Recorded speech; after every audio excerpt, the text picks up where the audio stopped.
اتنی سی کہانی ہے میری، زین العابدین اور عاشی اماں کے بیٹے کی کہانی، اس لڑکے کی کہانی جو اخباریں بیچ کر اپنے بھائی کی مدد کرتا تھا۔ میں شہر رامیشورم کے ایک مڈل کلاس تمل خاندان میں پیدا ہوا۔ میرے ابا زین العابدین کے پاس نہ تعلیم تھی نہ دولت، لیکن ان مجبوریوں کے باوجود ایک دانائی تھی ان کے پاس اور حوصلہ تھا، اور میری ماں جیسی مددگار تھی عاشی اماں۔ ان کی کئی اولادوں میں ایک میں بھی تھا، بلند قامت ماں باپ کا ایک چھوٹے سے قد والا معمولی شکل و صورت کا لڑکا۔ اپنے پشتینی مکان میں رہتے تھے ہم، جو کبھی 19ویں صدی میں بنا تھا۔ کافی وسیع اور پکا مکان تھا رامیشورم کی مسجد سٹریٹ میں۔ میرے ابا ہر طرح کے عیش و آرام سے دور رہتے تھے، مگر ضروریات کی تمام چیزیں میسر تھیں۔ سچ تو یہ ہے کہ میرا بچپن بڑا محفوظ تھا، مادی طور پر بھی اور جذباتی طور پر بھی، مٹیریلی اینڈ ایموشنلی۔ رامیشورم کا مشہور شیو مندر ہمارے گھر سے صرف 10 منٹ کی دوری پر تھا۔ ہمارے علاقے میں زیادہ آبادی مسلمانوں کی تھی، پھر بھی کافی ہندو گھرانے تھے جو بڑے اتفاق سے پڑوس میں رہتے تھے۔ ہمارے علاقے میں ایک بڑی پرانی مسجد تھی جہاں میرے ابا مجھے ہر شام نماز پڑھنے کے لیے لے جایا کرتے تھے۔ رامیشورم مندر کے بڑے پروہت پکشی لکشمن شاستری میرے ابا کے پکے دوست تھے۔ میری بچپن کی یادوں میں آنکی ہوئی ایک یاد یہ بھی تھی کہ اپنے اپنے روایتی لباس میں بیٹھے ہوئے وہ دونوں کیسے روحانی مسئلوں پر دیر دیر تک باتیں کرتے رہتے تھے۔ میرے ابا مشکل سے مشکل روحانی معاملوں کو بھی تمل کی عام زبان میں بیان کر لیا کرتے تھے۔ ایک بار مجھ سے کہا تھا، جب آفت آئے تو آفت کی وجہ سمجھنے کی کوشش کرو، مشکلیں ہمیشہ خود کو پرکھنے کا موقع دیتی ہیں۔ میں قریب 6 برس کا تھا جب ابا نے ایک لکڑی کی کشتی بنانے کا فیصلہ کیا، جس میں وہ یاتریوں کو رامیشورم سے دھنش کوڑی کا دورہ کرا سکیں۔ وہ سمندر کے ساحل پر لکڑیاں بچھا کر کشتی کا کام کیا کرتے تھے۔ ایک اور ہمارے رشتہ دار کے ساتھ، احمد جلال الدین۔ بعد میں ان کا نکاح میری آپا زہرا کے ساتھ ہوا۔ احمد جلال الدین حالانکہ مجھ سے 15 سال بڑے تھے، پھر بھی ہماری دوستی آپس میں جم گئی تھی۔ جلال الدین ہمیشہ تعلیم یافتہ پڑھے لکھے لوگوں کے بارے میں باتیں کرتے تھے، سائنس کی ایجاد، میڈیسن اور اس وقت کے لٹریچر کا ذکر کیا کرتے تھے۔ ایک اور شخص جس نے بچپن میں مجھے بہت متاثر کیا وہ میرا کزن تھا، میرا چچیرا بھائی شمس الدین۔ اس کے پاس رامیشورم میں اخباروں کا ٹھیکہ تھا اور سب کام اکیلے ہی کیا کرتا تھا۔ ہر صبح اخبار رامیشورم ریلوے اسٹیشن پر ٹرین سے پہنچتا تھا۔ سن 1939 میں دوسری عالمگیر جنگ شروع ہوئی، سیکنڈ ورلڈ وار۔ اس وقت میں 8 سال کا تھا۔ ہندوستان کو اتحادی فوجوں کے ساتھ شامل ہونا پڑا اور ایک ایمرجنسی کے سے حالات پیدا ہوئے تھے۔ سب سے پہلی درگھٹنا یہ ہوئی کہ رامیشورم اسٹیشن پر آنے والی ٹرین کا رکنا کینسل کر دیا گیا اور اخباروں کا گٹھا اب رامیشورم اور دھنش کوڑی کے بیچ سے گزرنے والی سڑک پر چلتی ٹرین سے پھینک دیا جاتا۔ شمس الدین کو مجبوراً ایک مددگار رکھنا پڑا جو اخباروں کے گٹھے سڑک سے جمع کر سکے۔ وہ موقع مجھے ملا اور شمس الدین میری پہلی آمدنی کی وجہ بنا۔ پھر جنگ ختم ہو گئی اور ہندوستان کی آزادی بالکل یقینی ہو گئی۔ میں نے ابا سے رامیشورم چھوڑنے کی اجازت چاہی۔ میں ڈسٹرکٹ ہیڈ کوارٹرز رامناتھ پورم جا کر پڑھنا چاہتا تھا۔ شمس الدین اور جلال الدین میرے ساتھ رامناتھ پورم تک گئے مجھے شوارٹس ہائی اسکول میں داخل کرانے کے لیے۔ جانے کیوں وہ نیا ماحول مجھے راس نہیں آیا۔ رامناتھ پورم بڑا مصروف شہر تھا اور قریب 50,000 کی آبادی تھی، لیکن رامیشورم کا سکون اور اطمینان کہیں نہیں تھا۔ گھر بہت یاد آتا تھا اور گھر لوٹنے کا کوئی موقع میں چھوڑتا نہیں تھا۔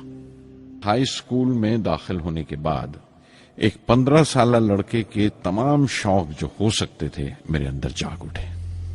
میرے ٹیچر ایا درائی سولومن بہترین رہبر تھے، گائیڈ اس نوجوان ذہن کے لیے جس کے سامنے زندگی کی بے شمار ممکنات کھلنے والی تھی۔ ایا درائی کہا کرتے تھے، زندگی کامیاب ہونے اور نتیجے حاصل کرنے کے لیے 3 طاقتوں پر قابو پانا بہت ضروری ہے: خواہش، یقین اور امید۔ مجھے بچپن سے ہی آسمان کے اسرار اور پرندوں کی پرواز ہمیشہ حیران کرتی تھی، فیسینیٹ کرتی تھی۔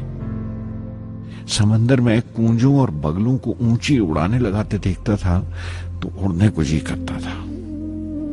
میں ایک سادہ لوگ گاؤں ہی کا لڑکا تو تھا، لیکن مجھے یقین تھا کہ ایک دن میں ضرور ان کونجوں کی طرح بلند اڑانے لگاؤں گا، بلندی پر پرواز کروں گا۔ اور حقیقت یہ ہے کہ رامیشورم سے اڑنے والا میں پہلا لڑکا تھا۔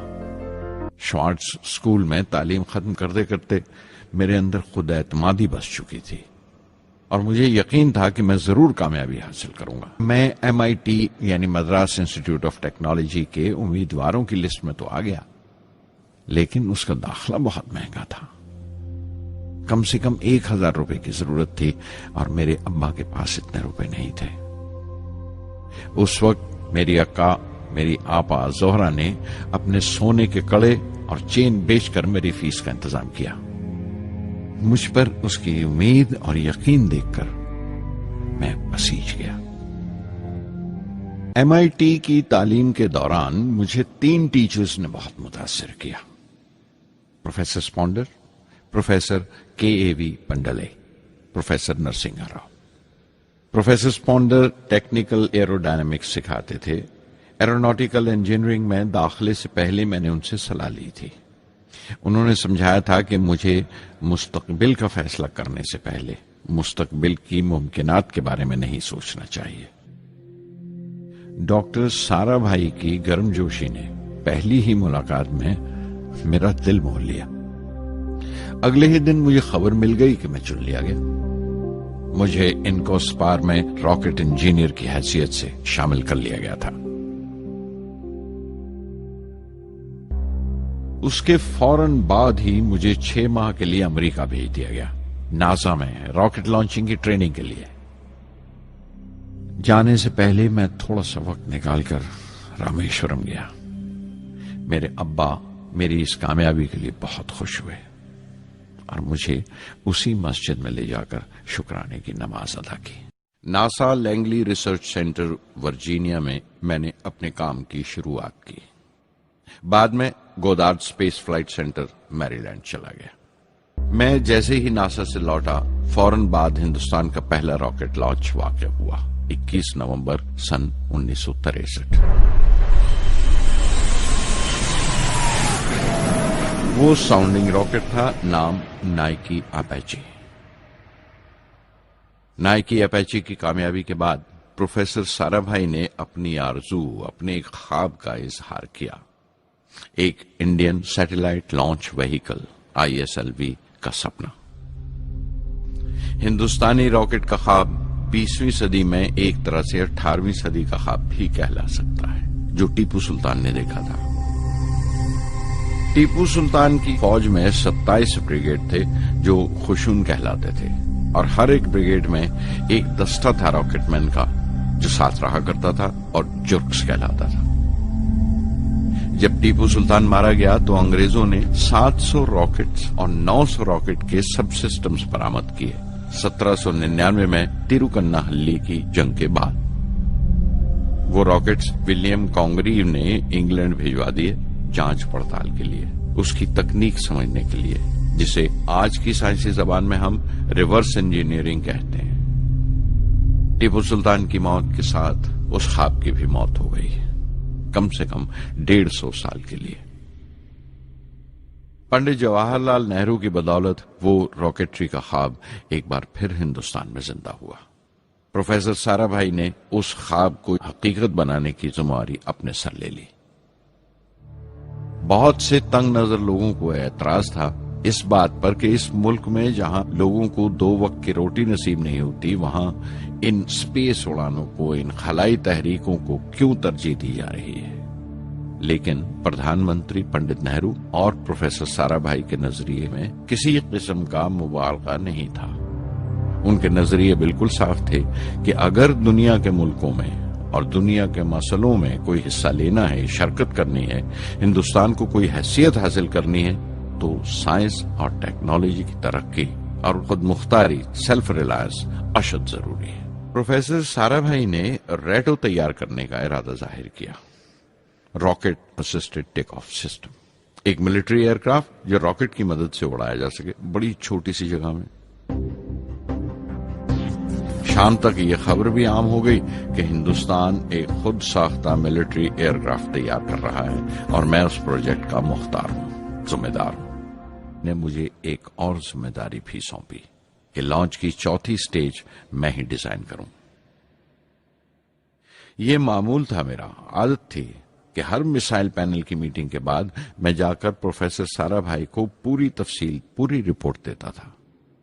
دہلی میں ایسی ہی ایک میٹنگ کے بعد 23 دسمبر 1971 کو میں تریویندرم لوٹ رہا تھا، اور اس دن پروفیسر سارا بھائی تھمبا میں SLV کا معائنہ کرنے گئے ہوئے تھے۔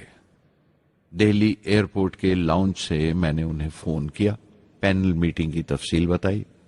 پروفیسر سارا بھائی نے مجھے کہا کہ میں تریویندرم ایئرپورٹ پر ان کا انتظار کروں۔ میں جب تریویندرم پہنچا تو فضا میں ایک ماتم بچھا ہوا تھا۔ مجھے خبر دی گئی کہ پروفیسر سارا بھائی نہیں رہے۔ چند گھنٹے پہلے دل کا دورہ پڑنے سے ان کا انتقال ہو گیا۔ میں تھرا کے رہ گیا۔ SLV-3 کی تخلیق بھی کئی دردناک لمحوں سے گزری۔ ایک روز جب میں اور میرے تمام ساتھی اپنے کاموں میں پوری طرح ڈوبے ہوئے تھے، میرے گھر سے ایک موت کی اطلاع پہنچی۔ میرے دوست اور ہمدرد میرے بہنوئی جلال الدین کا انتقال ہو گیا تھا۔ 1976 میں میرے ابا زین العابدین 102 سال کی عمر میں وہیں رامیشورم میں انتقال فرما گئے۔ 15 پودے پوتیاں چھوڑ کر گئے تھے پیچھے، اور ایک پڑپوتا۔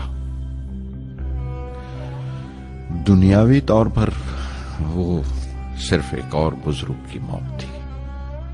کوئی بڑا ماتم نہیں ہوا، جھنڈا نہیں اتارا گیا، نہ اخباروں نے سیاہ حاشیے دیے، نہ سیاستدان تھے وہ، نہ ودوان کوئی، نہ کوئی بڑے سرمایہ دار۔ ایک سیدھے سادے انسان تھے، فرشتہ صفت، اور ہر اس بات کی وجہ تھے جو دانائی اور پارسائی کی راہ دکھاتی ہے۔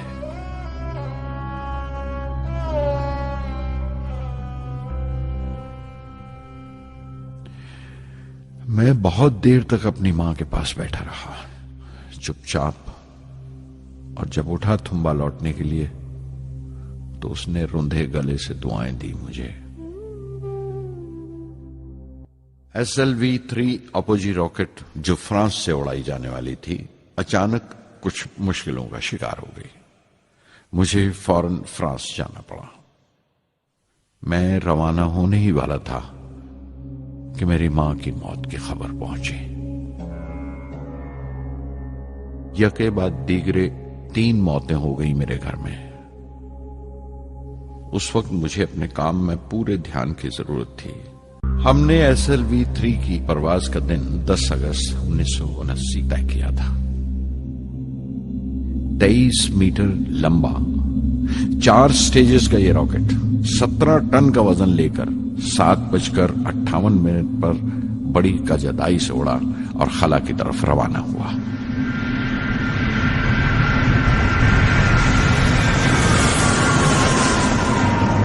پہلی سٹیج ہر طرح سے پختہ نکلی اور بڑے آرام سے راکٹ دوسری سٹیج میں داخل ہو گیا۔ ہم سب دم بخود رہ گئے، سانس روکے بیٹھے تھے۔ ہمارے برسوں کا خواب آسمان کی طرف سفر کر رہا تھا۔